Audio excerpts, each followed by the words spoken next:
good job. So I got some questions on my video when I was talking about preserving your mental health as a woman in medicine, and I realized that video was really geared towards attendings.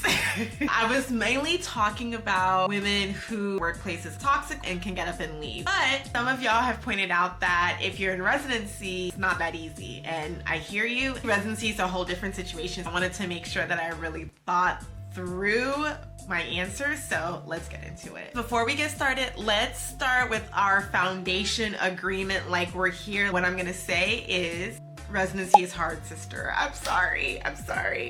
I wish that was not the case. There are so many systemic flaws and things within medical education and training that so embedded and inherent to the system that's where we're at. Honestly, I think that's the first step, is to acknowledge that it is hard. I want to validate that. I want to emphasize that sometimes, no matter how much you are trying your best to be intentional about preserving your mental health, because of how inherently residency is set up, it is going to challenge your mental health. So validate that. It was hard for me, and more than likely anyone else who goes through residency afterwards, it's going to be hard for them too. At least if we have that foundation, we can go from there. Now that we have that established, my advice about dealing with a toxic residency program, honestly, it's going to be geared towards the severity or the level of toxicity, if that makes sense. If your program is so toxic, greatly impacting your mental health, you can't even fathom being there for another week, then immediately it's time to look into transferring programs.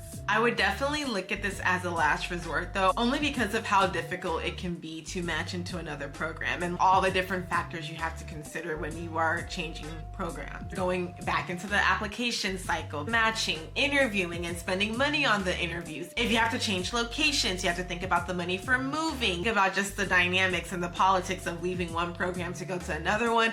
Sister, it's a lot. I do think that if it gets to that point, absolutely, you should look into leaving. At the end of the day, only you will know what you're able to tolerate. You would have to be the one to analyze the risk of leaving a program versus the risk of staying in a program that you feel like is toxic. This is when it's really important to check in with yourself, and I should make a plug for doing therapy when you're in residency. That's something that I did not do. I wish I would have done. You need that level of insight-oriented work. You need to constantly be reflecting, and if you are self-reflecting, then you can make that decision of whether or not leaving your program far outweighs staying. Let's say that your mental health could be better. Your program is a cause of your mental health struggles, but you're not quite at the point where you are wanting to change programs. I think at this point, it's good to do some self-reflective work. I would ask myself some